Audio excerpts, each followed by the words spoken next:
आदरणीय राजसाहेब, श्रीमती वहिनीसाहेब, अमितजी, या ठिकाणी उपस्थित असणारे मनसेचे सर्व मान्यवर पदाधिकारी आणि आपण उपस्थित सर्वप्रथम 19व्या वर्धापन दिनानिमित्त आपणा सर्वांना हार्दिक हार्दिक शुभेच्छा. आणि या अत्यंत महत्त्वाच्या दिवशी व्याख्यान देण्यासाठी आपणासमोर मला स्वतः राजसाहेबांनी सांगितलं आणि एका अतिशय महत्त्वाच्या यंत्रणेपुढे त्यांच्या माझे 4 शब्द ठेवण्याची संधी दिली, त्याबद्दल मी त्यांचे मनापासून आभार मानतो. मी अर्थात ज्या विषयावरती बोलणार आहे तो विषय म्हणजे महाराष्ट्र आणि महाराष्ट्राचा भूतकाळ, महाराष्ट्राचा वर्तमान काळ आणि महाराष्ट्राचा भविष्यकाळ या संदर्भातली 40 मिनिटांची साधारणपणे मी मांडणी करीन. आणि त्यामुळं आपल्याला आज आपली जबाबदारी काय आहे, कारण काल, आज आणि उद्या याच्यामधल्या आजवर या टप्प्यावरती आपण आहोत. कालचा टप्पा आपल्या हातातून गेलेला आहे, आपण भूतकाळात जाऊन काही दुरुस्ती करू शकत नाही आणि पुढचा टप्पा पूर्णपणे आपल्या हातात नसतो. काही प्रमाणामध्ये म्हणजे आपण त्याला एक दिशा देऊ शकतो, आपण त्याच्याबद्दल घडण्यासाठी काही बेसिक गोष्टी करू शकतो, त्या कुठल्या असू शकतात या संदर्भात मी काही विवेचन करणार आहे. आणि खरं तर महाराष्ट्र हा माझ्या अभ्यासाचा विषय माझ्या लहानपणापासून राहिलेला आहे. म्हणजे अगदी हायस्कूलमध्ये तर सोडाच, प्राथमिक शाळेत असल्यापासून हा माझ्या चिंतनाचा विषय आहे आणि तेव्हापासून त्या क्षेत्रात वावरणाऱ्या मोठमोठ्या लोकांशी माझा योगायोगाने संबंध आला, विचारांची देवाणघेवाण झाली. मग त्याच्यात अगदी आचार्य आत्र्यांपासून तर खुद्द यशवंतराव चव्हाणांच्यापर्यंत अनेकांचा समावेश आहे. अनेक प्रकारच्या संघटनांमध्ये, विचारसरणीच्या लोकांमध्ये मी वावरलेलो आहे, त्यांचा अनुभव घेतलेला आहे. आणि या सगळ्या गोष्टी करताना मी राजकारणापासून अलिप्त राहिलेलो आहे. कारण राजकारणाच्या संदर्भात जर जायचं झालं तर मग आपल्याला सगळ्या गोष्टी नीट स्वच्छपणे सांगता येत नाहीत, किंबहुना आपल्याला त्या नीट दिसत पण नाहीत. म्हणून आपल्याला एक अलिप्त ठेवून आपण काही गोष्टी मांडल्या पाहिजेत असं मला वाटलं. त्याप्रमाणे मी अभ्यास करत राहिलो. शिदोरीजींनी सांगितलं त्याप्रमाणे माझी महाराष्ट्रावरची म्हणता येतील अशी 4, 5, 6 पुस्तकं आहेत. त्याच्यात महाराष्ट्र हा शब्द फक्त एकाच पुस्तकात आहे, म्हणजे शीर्षकात. त्याच्यावरून तुम्हाला लक्षात नाही यायचं कदाचित की मग याच्यात शब्द कुठे आहे. म्हणजे तुकाराम दर्शन हे माझं पुस्तक महाराष्ट्रासंबंधीचं आहे, लक्षात घ्या. तर असो, हा माझा महाराष्ट्र नावाचा विषय आहे आणि तो मी बऱ्यापैकी पुढे नेलेला आहे अशी माझी समजूत आहे. आणि मधल्या काळामध्ये एक 6 वर्षांपूर्वी 7 वर्षांपूर्वी महाराष्ट्र राज्य साहित्य संस्कृती मंडळाच्या अध्यक्षपदावरती माझी नियुक्ती झाली आणि त्याच्यानंतर 2, 3, 4 वेळा सत्तांतर झाली, परंतु त्यातल्या कुठल्याही सत्ताधाऱ्यांनी मला बाजूला केलं नाही. म्हणजे मी म्हणत होतो की बाबा धन्यवाद, तुमच्यासाठी मी काम केलेलं आहे, अगोदरच्या लोकांसाठी, तुम्ही आता नव्याने आला आहात, हा माझा राजीनामा. पण तो कोणी स्वीकारलेला नाही. म्हणजे त्यांना असं वाटलं की हा माणूस खरोखर तटस्थपणे, अलिप्तपणे, पक्षनिरपेक्षपणे काम करणार आहे. तर ही माझ्या अभ्यासाची एक पावती आहे असं मला वाटतं. असो, एवढी प्रस्तावना केली आणि आता आपण थेट विषयाकडे जाऊ. आपण काल आणि आज असा थोडासा पहिल्यांदा विचार मांडू. आणि काल म्हणजे कुठे, तर काल म्हटल्यानंतर आपल्याला किती काही लांब जाता येतं ना. म्हणजे अगदी थेट सातवाहन काळापर्यंत जाता येतं, थेट रामायण काळापर्यंत जाता येतं. आपल्याला आज तितका वेळ नाही आहे. पण फक्त रामायण काळातला एक मुद्दा मी मुद्दाम सांगणार आहे. म्हणजे तो का सांगणार आहे, तर मी असं ऐकलं मधल्या काळात की नाशिक हे राजसाहेबांचं आवडतं शहर आहे एक. तर त्याच्या संदर्भात मला तुम्हाला एक गोष्ट सांगायची आहे की ज्या वेळेला प्रभू रामचंद्र वनवासासाठी आले, मग तिथे आले दंडकारण्यात, नाशिक जनस्थान हा त्याचा भाग होता. तिथून मग सीतामातेला रावणाने तिकडे पळवून नेलं वगैरे वगैरे, हा सगळा इतिहास आपण जाणतो. मग तिकडे भरताला राज्य मिळावं अशी कैकेयीची इच्छा होती, परंतु भरताला ते मान्य नव्हतं ना. तर तो त्यांच्यात एक संघर्ष झाला, तो पण मुद्दा बाजूला सोडला. पण आता नाईलाज म्हणून त्यानं ते मान्य केलं. मी कारभार बघतो, फक्त गादीवरती बसणार नाही, हे माहिती आहे तुम्हाला, हा सगळा इतिहास माहिती आहे. दरम्यानच्या काळात सीतेचं हरण झालं, मग रामप्रभू तिकडे निघाले लंकेत जायला रावणाला मारण्यासाठी आणि सीतेला सोडवण्यासाठी. तर ही गोष्ट भरताच्या कानी गेली आणि भरताच्या कानी गेल्यानंतर त्याला वाटलं अरे आपण मदत करायला गेलं पाहिजे ना.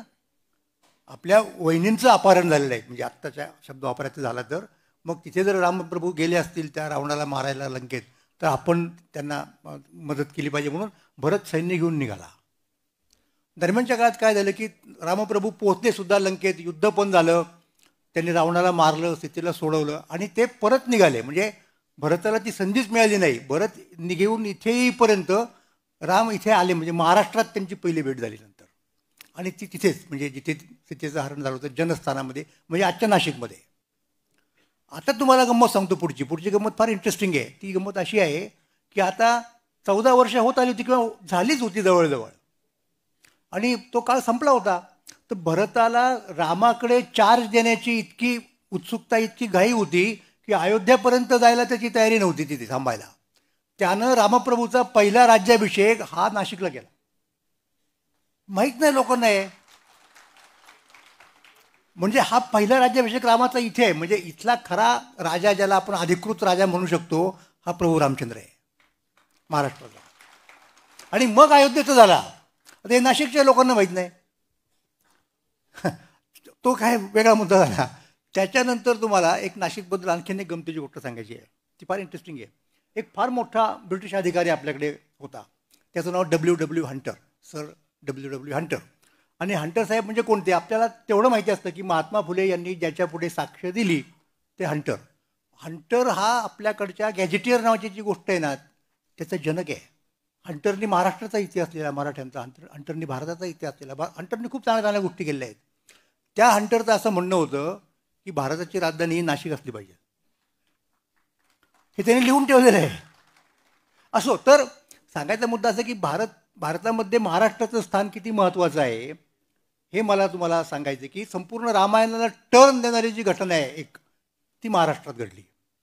आणि वगैरे वगैरे वगैरे. मी आता फार लांब जाणार नाही, कारण मी तुम्हाला म्हटलं की हे फक्त सुरुवात म्हणून तुम्हाला एक महत्त्व सांगतो आपण किती लांबचे आहेत.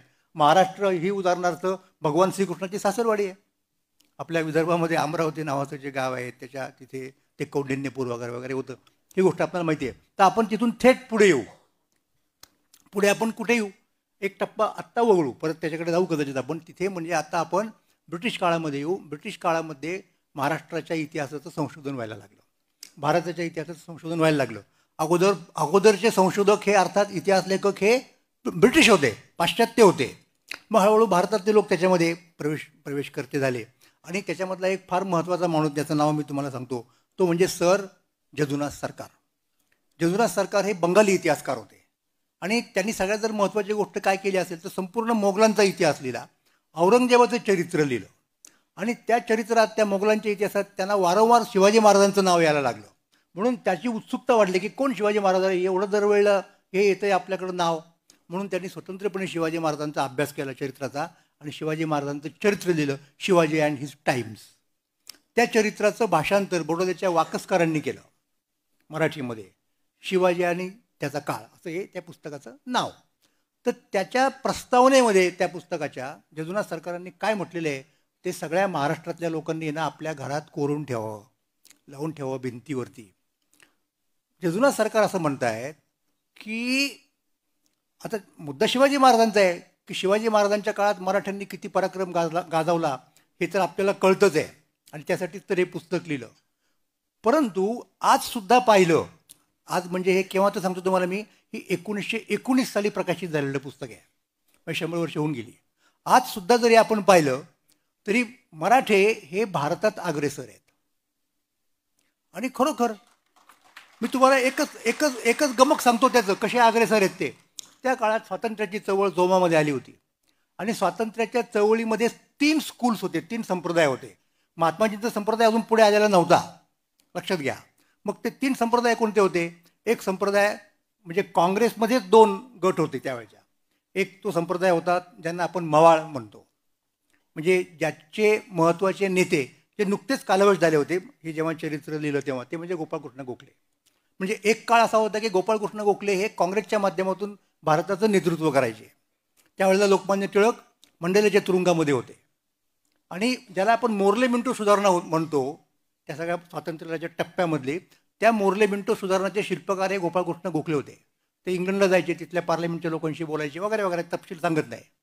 तर त्यांच्यातल्या नेमस्त गटाचं नेतृत्व करणारे कोण होते तर गोपाळकृष्ण गोखले काँग्रेसमधल्या.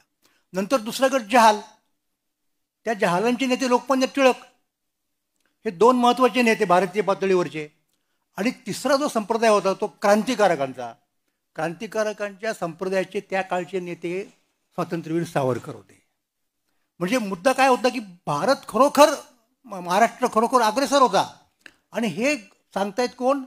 हे सांगतायत की शिवकाळामध्ये महाराष्ट्राने पराक्रम गाजवला, हे तर आपल्याला चरित्रातून दिसेलच. पण आज सुद्धा महाराष्ट्र हा भारतामधला अग्रेसर, मराठे असा शब्द वापरतो तो. आणि मराठे म्हणजे महाराष्ट्रातले सगळे. मराठे हा शब्दाचा अर्थ महाराष्ट्रामध्ये जे कुणी असतील, अगदी ब्राह्मणांपासून तर दलितापर्यंत, त्या सगळ्यांना त्यावेळेचे लोक मराठे असंच म्हणायचे. हा मुद्दा लक्षात घ्या. तर हा झाला एक भाग. आणि आता पुढचा मुद्दा जास्त महत्त्वाचा आहे. काय म्हणतात सरकार असं म्हणतायत की या मराठ्यांनी, म्हणजे महाराष्ट्रातल्या लोकांनी, त्यांच्या अंगी आज जे गुण आहेत की ज्याची जोपासना ते खूप पूर्वीच्या काळापासून करत आलेले आहेत, त्या गुणांमध्ये आणखी काही गुणांची जर जोपासना केली, म्हणजे उदाहरणार्थ हिशेबीपणा, एक व्यापारी वृत्ती वगैरे गोष्टी लागतातच ना, थोडंसं तंत्रज्ञानाचं कौशल्य, तर लक्षात घ्या हे जर ते करू शकले तर आणखीन 100 वर्षांनी ते जगाच्या पाठीवरती एक क्रमांकाचे होतील, अग्रेसर होतील. आता मी ज्या वेळेला हे वाचलं तेव्हा मी म्हटलं, अरे 100 वर्ष तर झालेली आहेत, पण आज महाराष्ट्रातले लोक जगाच्या पाठीवरती क्रमांक 1ला तर काय गेलेले दिसत नाहीत.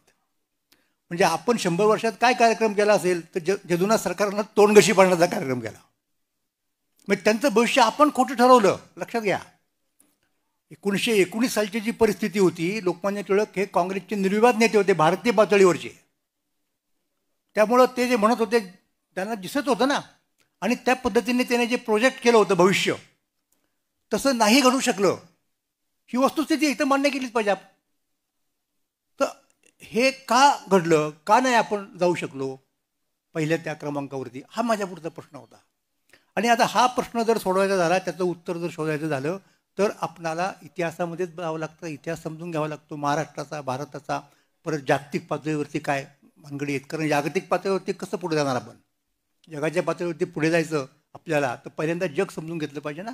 म्हणून मी गेले 3 वर्ष साप्ताहिक सकाळमधून विश्वाचे अर्थ नावाचे लेख मला लिहितोय जगाच्या इतिहासावरती.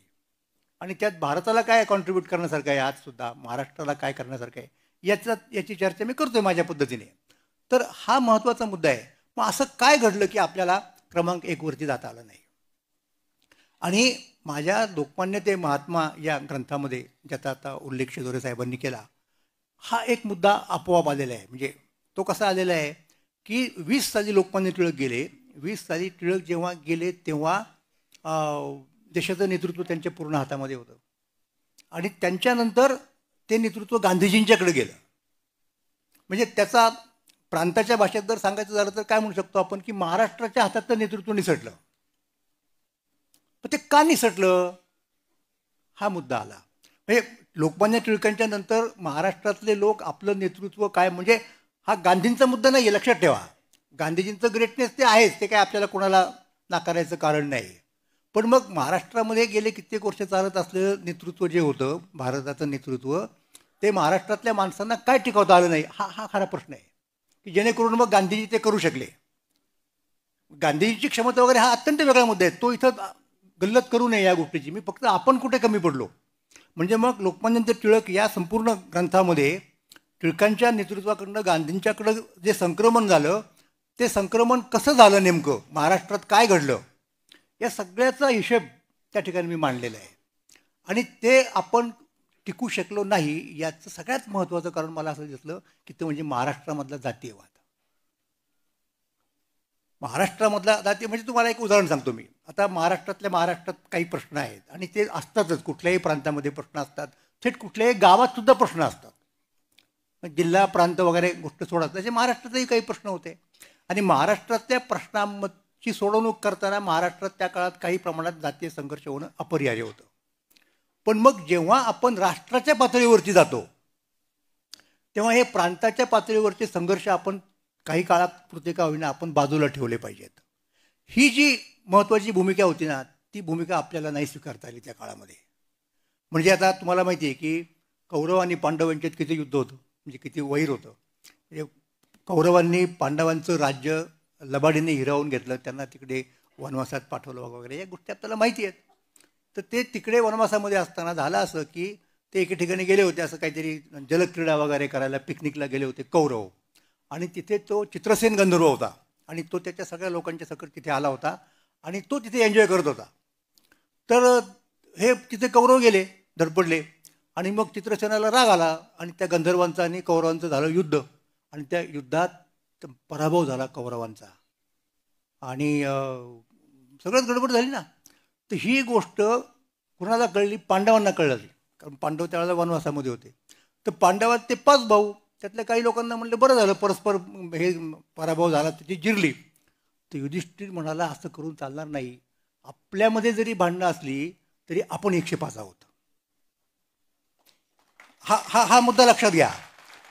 त्यामुळं दुसरा कुठला जर फोर्स आला आपल्याकडे तर आपण त्याच्याशी एकत्र येऊन लढलं पाहिजे, मग आपले आपले प्रश्न आपण सोडू शकतो. हे एक उदाहरण आहे. दुसरं उदाहरण तुम्हाला सांगतो, आणि ते पांडवांनी ऐकलं. अर्जुन गेला, लक्षात घ्या, आणि बाकीची काय कौरव पांडव असतील, आणि त्यांनी चित्रसेनाचा पराभव करून सोडवून आणलं कौरवांना. ही ती गोष्ट आहे. दुसरी गोष्ट तुम्हाला सांगतो. ती गोष्ट काय आहे? ती गोष्ट अशी आहे की आपण म्हणताना म्हणतो हल्ली महाराष्ट्रगीत वगैरे जोरात चाललेलं असतं, ते म्हणावं लागतं राष्ट्रगीताच्या बरोबर. आणि त्याच्यात एक शब्द असा, एक ओळ अशी येते की दिल्लीचेही तख्त राखतो महाराष्ट्र माझा, बरोबर आहे ना. तर दिल्लीचे तख्त म्हणजे भारत देश. दिल्लीचे तख्त हे सिंबॉलिक आहे, लक्षात घ्या. दिल्लीचे तख्त म्हणजे काय? भारताचं संरक्षण कोण करतं? तर तो महाराष्ट्र करतो. म्हणजे परत एकदा आपण 62 साली तुम्हाला कल्पना आहे, ज्यावेळेला चीनचं आक्रमण झालं, पंडित नेहरू पंतप्रधान होते आणि त्यावेळेला मग यशवंतराव चव्हाणांना संरक्षण मंत्री केलं गेलं. मग आपल्या महाराष्ट्रामध्ये काय पद्धतीने त्याची मांडणी झाली की हिमालयाच्या रक्षणाला सह्याद्री धावला, बरोबर आहे. म्हणजे हे आपलं वैशिष्ट्य आहे, हे वैशिष्ट्य आहे आपलं. मग त्यावेळेला आपण हे नाही म्हणत की कर्नाटकाचा आणि आमचा सीमेचा प्रश्न आहे वगैरे वगैरे, ह्या गोष्टी आपण बाजूला ठेवतो. तर तसंच तुम्हाला सांगतो, ज्या वेळेला मोगलांचं राज्य होतं आणि मोगलांच्या लक्षात असं आलं की आपण या राज्याचं संरक्षण करण्याची आत्ता आपली पात्रता राहिलेली नाही. मग ज्या वेळेला पहिल्यांदा आक्रमण आलं परत एकदा, ते नादिरशाहचं होतं. नादिरशाहनी इथे बाजीराव पेशव्याला पत्र दिलं, नादिरशाहनी नव्हे, दिल्लीच्या बादशाहांनी त्यावेळेच्या, की अशी अशी नादिरशाहचं आक्रमण आलेलं आहे आणि आम्हाला म्हणजे दिल्लीचं रक्षण करायला तुम्ही या. तर बाजीराव पेशवे तिथं निघालेत सैन्य घेऊन. ते मध्य प्रदेशात कुठेतरी मरण पावले, तो भाग वेगळा. पण बाजीराव निघालेला हे कळल्या याने आपला गाशा गुंडाळला नादिरशाहने आणि परत गेला. आणि नुसतं गेलं नाही, गेल्यानंतर त्यांनी पत्र पाठवलं पेशव्यांना. काय पाठवलं? की मी आलो होतो, आता मी परत चाललेलो आहे, हा सगळा कारभार तुम्हीच बघा आमच्या वतीनं. हे इंटरेस्टिंग आहे ना. म्हणजे त्याला माहिती आहे की यांच्याशी आपला मुकाबला होणं तर अवघड काम आहे. हे झालं. त्याच्यानंतर परत काही 10-15 वर्षांनी 20 वर्षांनी दुसरं कोणतरी आला, त्याचं नाव अहमद शाह अब्दाली, जो नादिरशाहच्या सैन्यामधला एक सेनापती होता. पुढे नादिरशाहचा खून झाला आणि यानं अफगाणिस्तान स्वतंत्र केला. अफगाणिस्तान हा त्याच्या अगोदर स्वतंत्र राष्ट्र नव्हतं. अब्दाली हा अफगाणिस्तान नावाच्या राष्ट्राचा जनक आहे. हा एक मुद्दा तुम्हाला सांगायचा आहे. तर तो आला. तो आल्यानंतर परत हाच मुद्दा आहे. त्या बादशाने आपल्याला सांगितलं, तसा आधी करार पण झाला होता, त्याला अहदनामा म्हणतात. मुघल आणि काय म्हणतात त्याला, आपले महाराष्ट्रातले लोक पेशवे वगैरे यांचा करार झाला होता. मग त्या कराराप्रमाणे आपण जाणार तिथे. पण आपण जेव्हा तिथे गेलो त्यावेळेला तुम्हाला सांगतो, सदाशिवराव भाऊंनी पत्र दिलेली आहेत त्यावेळेच्या उत्तरेतल्या सत्ताधाऱ्यांना. काय पत्र दिलेली आहेत? की हा अब्दाली परकीय आहे. तेव्हा भारतात आपण जे कोणी असतो, म्हणजे अगदी दिल्लीच्या तख्तावरच्या बादशाह सकट तर कोण, जयपूर, उदयपूर, अमुक तमुक, भरतपूर, इकडचे तिकडचे सगळे लोक जे आहोत ना, ते भारतातले आहोत, हिंदुस्थानी आहोत. आणि म्हणून आपण सगळ्यांनी एकत्र येऊन त्याचा मुकाबला केला पाहिजे. ही महाराष्ट्राची दृष्टी आहे बघण्याची देशाच्या प्रश्नाकडे. अर्थात त्या लोकांच्या कानात काय नीट शिरलं नाही, त्यांनी मराठ्यांना मदत केली नाही, लक्षात घ्या. उत्तरेकडचे जर लोक मराठ्यांच्या बरोबर राहिले असते तर आपल्याला पानिपतची लढाई हरण्याचा प्रश्नच नसता आला. आणि तसंही म्हणजे आपण हारलो म्हणजे जिंकता हारलो, त्याच्याबद्दल आपण फार दुःख करायचं कारण नाही. त्याचे जे काही परिणाम व्हायचे ते झाले, नंतर आपण त्याच्यातूनही सावरलो वगैरे वगैरे, हा इतिहास वेगळा आहे. तर मला सांगायचा मुद्दा काय होता या ठिकाणी सगळ्यात महत्त्वाचा, की अशा पद्धतीने महाराष्ट्राचा दृष्टिकोन हा पहिल्यापासून व्यापक राहिलेला आहे. आणि किती व्यापक राहिलेला आहे? साधा व्यापक नाही, म्हणजे भारताची तर काळजी आपण केलीच, पण आपल्या रक्तामध्ये, आपल्या स्वभावामध्ये जागतिक स्तरावरती विचार करण्याची क्षमता आहे. आता हे यदुनाथांना माहिती नव्हतं, हे लक्षात घ्या. त्यांनी वेगळ्या कारणामुळं सांगितलं की हे 1 क्रमांकावरती जातील. आपण नेहमी सांगतो, आनंदाने सांगतो, जसं सगळीकडं अलीकडच्या काळामध्ये बऱ्याच कार्यक्रमानंतर पसायदान वगैरे म्हणण्याची पद्धत आहे. आणि पसायदानाचं मग शेवटी जे ज्ञानेश्वरांनी मागितलेलं आहे ते कोणासाठी मागितलेलं आहे, तर हे सगळ्या जगासाठी मागितलेलं आहे. म्हणजे आपली जी दृष्टी आहे ना, ही दृष्टी पहिल्यापासून अत्यंत व्यापक आहे, अत्यंत व्यापक आहे. त्यामुळं बाकीच्या लोकांनी जरी तसा विचार केला, असा स्वतःचा वेगळा वेगळा, तरी महाराष्ट्राने तो करता कामा नये अशी महाराष्ट्राकडनं लोकांची अपेक्षा. आणि हे जे काही आहे ना, जसा आत्ता त्यांनी अतिशय महत्त्वाचा मुद्दा सांगितला, उल्लेख केला बरोबर, तो उल्लेख म्हणजे महाराष्ट्र धर्माचा. म्हणजे जेव्हा त्या नायकोरावांनी ही परिषद घेतली, खरोखर त्याच्यावरती आता नुकतंच एक तरुण संशोधकाचं पुस्तक आलेलं आहे, संदीप दहिसरकर नावाचं, मैकावतीची बखर त्यांनी परत छापली. तेव्हा हे जे राज्य आहे मुसलमानांचं राज्य, ते जवळजवळ सगळ्या भारतात पसरलेलं होतं. पण अन्य कोणाच्याही डोक्यात हा नाही विचार आला, तो महाराष्ट्रातल्या लोकांच्या आला. आणि म्हणून त्यांनी परिषद बोलवली, सगळे आसपासचे विद्वान, शास्त्री, पंडित, योद्धे सगळे बोलवले, सगळ्या जातीचे बोलवले. लक्षात घ्या, तिथे सगळ्या जातीचे लोक होते त्या परिषदेला आलेले. आणि परिषदेमध्ये विचार त्यांनी काय मांडला, अत्यंत महत्त्वाचा विचार मांडला की ज्याचा आता उल्लेख शिदोरे साहेबांनी केला. तो महत्त्वाचा मुद्दा असा होता की आपण महाराष्ट्र धर्म पाळला पाहिजे. म्हणजे नेमकं काय, मग त्याचा उल्लेख वारंवार होत राहिला. रामदास स्वामींनी जे पत्र वगैरे लिहिलं त्याच्यात सुद्धा असं त्यांना महाराष्ट्र धर्म वाढवावा. पुढे आणखीन गेल्यानंतर संपूर्ण शिवकाळामध्ये मग राजाराम छत्रपती असतील, बाकीचे लोक असतील, त्यांच्यासुद्धा पत्रांमध्ये एकमेकांना लिहिलेल्या याचा उल्लेख आहे की आपण मराठ्यांनी कसं वागलं पाहिजे, महाराष्ट्र धर्माला धरून वागलं पाहिजे. आणि ही सगळी चर्चा पुढे नेली गेली. आणि ब्रिटिश काळामध्ये म्हणजे आपण जेव्हा पारतंत्र्यामध्ये होतो तेव्हा परत एकदा त्या महाराष्ट्र धर्माची चर्चा व्हायला लागली. न्यायमूर्ती रानडे, इतिहासाचार्य राजवाडे, राजाराम शास्त्री भागवत या सगळ्या लोकांनी महाराष्ट्र धर्माची चर्चा केलेली आहे. आणि त्या महाराष्ट्र धर्माच्या चर्चेचा समारोप म्हणता येईल असा खरं तर तो कुणी केला, तर तो केला तो आचार्य विनोबा भावेंनी. आणि त्याच्यापूर्वी पण एक टप्पा आहे, तो मी तुम्हाला सांगतो थोडक्यात. पण विनोबा काय म्हणाले बघा, विनोबा असं म्हणाले की महाराष्ट्र धर्म हा त्रिविक्रम आहे. आणि त्रिविक्रमाचा अर्थ असा की जो अवतार झाला ना पूर्वीच्या काळात विष्णूच्या 10 अवतारापैकी त्यातला एक अवतार वामन. वामन हा लहान आहे, बटू आहे, आणि पण त्याच्यात क्षमता केवढी आहे की वामनाने 3 पावलात मावेल एवढी जमीन मागितली बळीकडे, बळीने दिली. मग त्यांनी पहिल्या पावलामध्ये संपूर्ण पृथ्वी व्यापली, दुसऱ्या पावलामध्ये स्वर्ग व्यापला, म्हणजे 3 पावलं त्याची एकूण. तसं महाराष्ट्र धर्माची 3 पावलं आहेत. ती कोणती, पहिलं पाऊल हे महाराष्ट्र म्हणजे स्थानिक, कारण जोपर्यंत आपला पाया पक्का नाही तोपर्यंत आपण बाहेर जास्त गडबड नाही करू शकत, हा मुद्दा आहे. दुसरं संपूर्ण हिंदुस्थान, आणि तिसरं पाऊल संपूर्ण विश्व. हे कोण म्हणतंय, हे विनोबा भावे म्हणतायत. आता त्रिविक्रम धर्म आहे असा तो महाराष्ट्र धर्म आहे. आणि आणखीन एक मला मुद्दा सांगायचा आहे, आणि तो मला असं वाटतं फार महत्त्वाचा आहे. आणि तो मुद्दा म्हणजे महाराष्ट्र धर्माच्याबद्दल सगळ्यात शेवटी ज्यांनी लिहिलं म्हणजे पूर्वीच्या लोकांच्यापैकी त्यांच्यामध्ये विठ्ठलरामजी शिंदे यांचं नाव आपणाला घ्यावं लागतं. तर विठ्ठलरामजी शिंदे काय म्हणतात माहिती का, विठ्ठलरामजींनी फार महत्त्वाची गोष्ट सांगितली. ती गोष्ट अशी आहे की महाराष्ट्र धर्म हा मराठ्यांचा धर्म आहे, महाराष्ट्रातल्या लोकांचा धर्म आहे. आणि सगळ्यात त्याच्यातला महत्त्वाचा मुद्दा तुम्हाला मला सांगायचा आहे की हा जो महाराष्ट्र धर्म शिंदे म्हणतायत तो सगळ्यांचा धर्म आहे. म्हणजे महाराष्ट्रामधल्या अमुक एका जातीचा धर्म अशातला भाग नाही. महाराष्ट्रामधल्या अमुक एका जातीचा असा म्हणजे फक्त मराठ्यांचा धर्म आहे का, नाही, तो सगळ्यांचा धर्म आहे. आणि म्हणून त्या धर्माने वागणं हे आपलं कर्तव्य आहे असं विठ्ठलरामजी जेव्हा म्हणतात तेव्हा आपण ती गोष्ट अत्यंत गंभीरपणाने घ्यायला पाहिजे. असाही एक महत्त्वाचा मुद्दा आपल्याला या ठिकाणी सांगावा लागतो.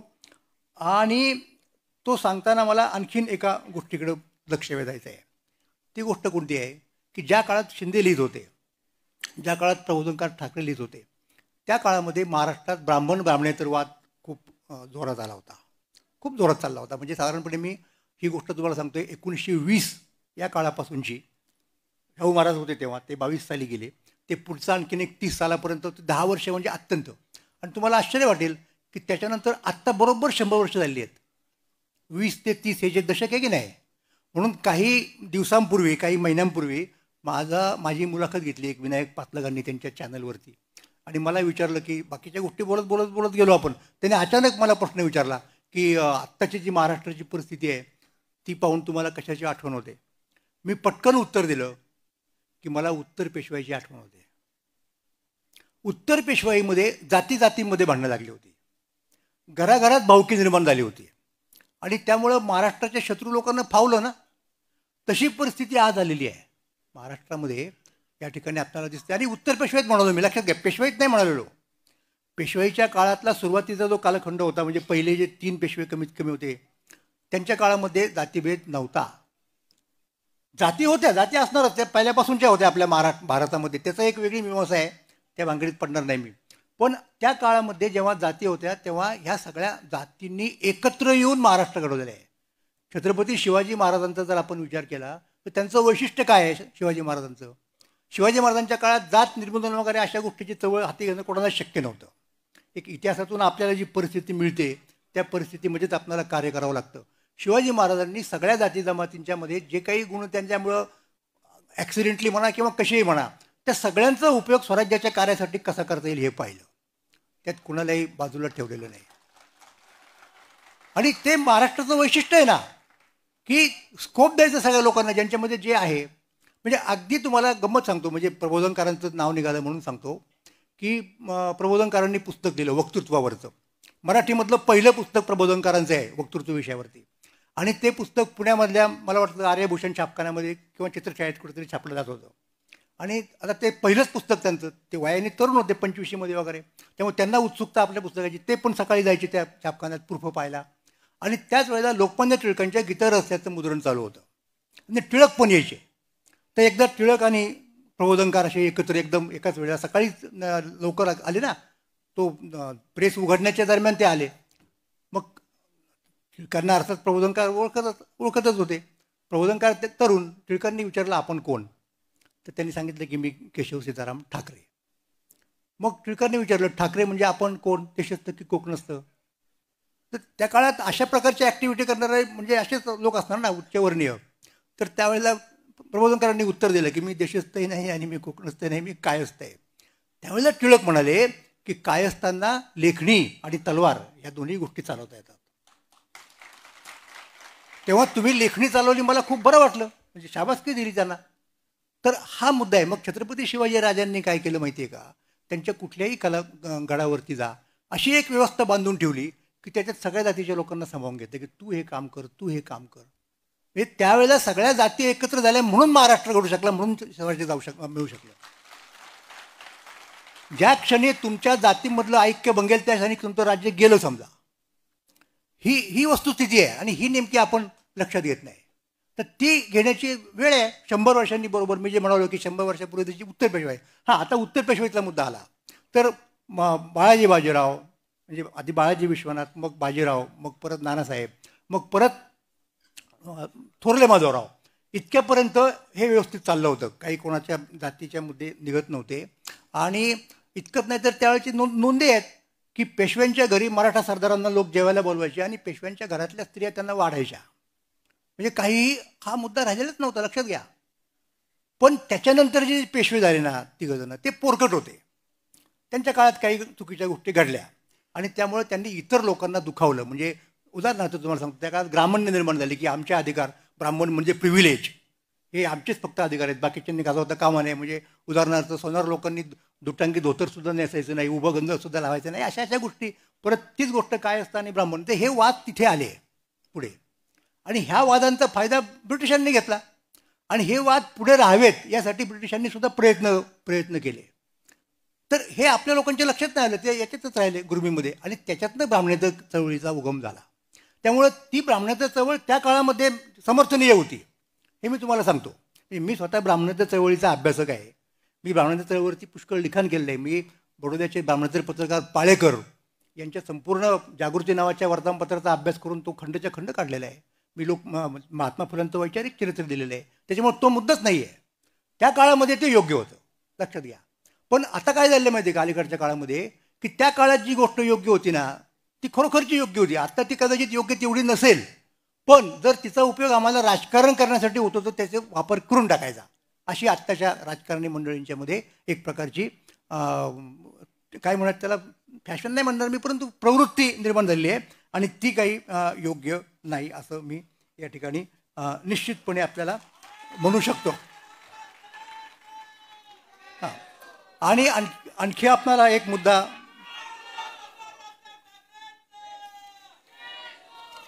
आणखी एक शेवटचा मुद्दा मला आपल्या पुढे ठेवायचा आहे आणि तो खरोखर महत्त्वाचा आहे. आणि तो कोणता असेल तर मी तुम्हाला मगाशी विठ्ठलरामजी शिंदेंचं सांगत होतो आणि विठ्ठलरामजी शिंदे अशा प्रकारे शेवटचे महाराष्ट्र धर्माचा उच्चार करणारे आणि त्यांनी हे सांगितलेले आहे की आपण महाराष्ट्र धर्माचे लोक आहोत आणि आपण जगाचा विचार केला पाहिजे. पण जगाचा विचार आपण कधी करू शकतो तर आपण नीट एका ठिकाणी असलो, आपल्या ठिकाणी जर स्थिर असलो तर आपण तो करू शकतो.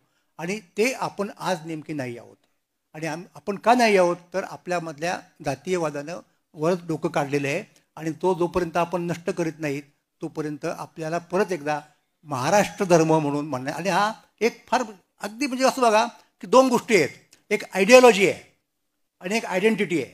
तर आजच्या काळात काय झालेलं आहे की आयडेंटिटीचं पॉलिटिक्स सगळं करतात आणि आयडिओलॉजी विसरून जातात. जोपर्यंत आयडेंटिटीला आयडिओलॉजीची जोड मिळत नाही तोपर्यंत तुमचा राजकारण विशिष्ट मर्यादेच्या पुढे जात नाही. आणि सुदैवानं आपल्याला ती आयडिओलॉजी मिळालेली आहे. महाराष्ट्र धर्म ही आपली आयडिओलॉजी आहे. म्हणजे आपल्याकडे आयडेंटिटी आहे की जिचं संरक्षण करण्यासाठी आधी शिवसेना मग मनसेना हे गेले कित्येक दिवस झगडत आहेत आणि आपल्याकडं आयडिओलॉजी आहे ती महाराष्ट्र धर्माची आहे. जर आपण महाराष्ट्रीयन मराठी माणूस मराठी आणि आपल्याबरोबरची आयडिओलॉजी म्हणजे महाराष्ट्र धर्म म्हणजे आपली स्वतःची देशाची आणि जगाची चिंता करायची हे जर आपण करत राहिलो तर यदुनाथ सरकार म्हणाले त्याप्रमाणे आपण परत एकदा म्हणजे 100 वर्षाचा काळ गेला पण आणखीन 25 वर्षात जगात सुद्धा अग्रेसर होऊ शकू असं मला वाटतं. आणि हे माझं विश्लेषण आपल्या समोर ठेवायचं, आपल्याशी संवाद करण्याचं काम माझ्याकडनं मला संधी देऊन राजसाहेबांनी करून घेतलं. त्याबद्दल मी त्यांना धन्यवाद देतो. आपण शांतपणे ऐकून घेतलं आपल्याला धन्यवाद देतो आणि या 19व्या वर्धापन दिनानिमित्त परत एकदा शुभेच्छा देऊन थांबतो. जय हिंद, जय महाराष्ट्र, जय विश्व.